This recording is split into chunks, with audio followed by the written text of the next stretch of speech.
You have too many inmates sitting in jail waiting for their trials to begin. The state's attorney general says yes, and he wants to change that. Mark Herring is proposing reforming the state's cash bail system, but does it come at a price? 10 on Your Side's Jason Marks has been looking into the issue, and Jason, bail bondsmen say the system is fine as is. Well, they say, Anita, reform will put them out of business. Herring says it comes down to money, and the state is paying too much for suspects to be behind bars. If you look around any courthouse, it's an honorable profession. You're likely to see a bail bondsman. What people don't know about a real bondsman is that most of them, they do it from the heart. But it's a profession that could soon be a thing of the past in the Commonwealth. That's because Attorney General Mark Herring wants to see Virginia's cash bail system reformed. Well, right now, Virginia has too many low-risk, nonviolent offenders in jail awaiting trial. If someone gets arrested, they go before a magistrate who decides if they should be given a bond. Bond is usually granted under two conditions. One, that a defendant will show up to court, and the other is that the defendant isn't a danger to society. Right now, too many are having to post bond who cannot afford it. Herring believes the current system leaves poor defendants behind.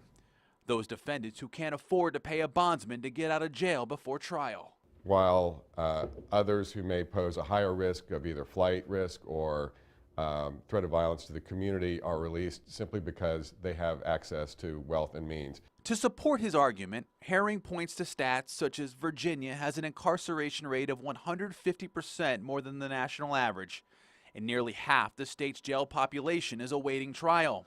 Herring says this creates an unneeded cost on taxpayers. He wants to see more inmates who are enrolled in pretrial services, a type of court use supervision program.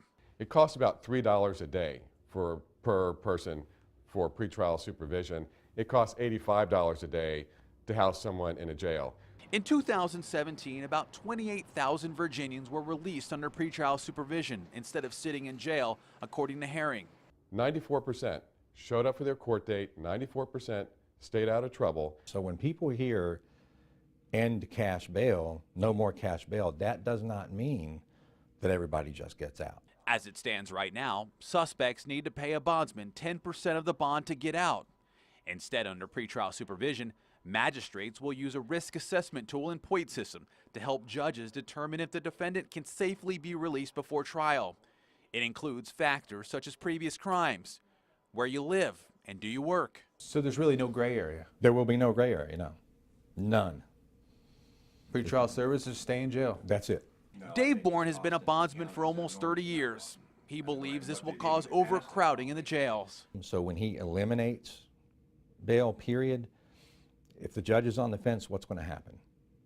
If I'm a judge and I'm kind of not sure whether I should release somebody, I'm going to hold them without, just to be on the safe side. The Virginia State Crime Commission is in the process of studying cash bail. We won't know those results for a couple months. Meantime, bondsmen are worried about the future of their jobs. If they eliminate cash bail, it'll take the industry out.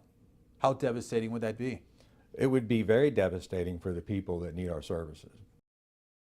California and New Jersey have already eliminated cash bail. Last week, lawmakers in Hawaii introduced legislation to reform the system. Herring did have two bills that died this year in the General Assembly. He says if lawmakers can't get it done in Richmond, Herring says he could turn to the issue in the Supreme Court. Jason Marks, 10 on Your Side.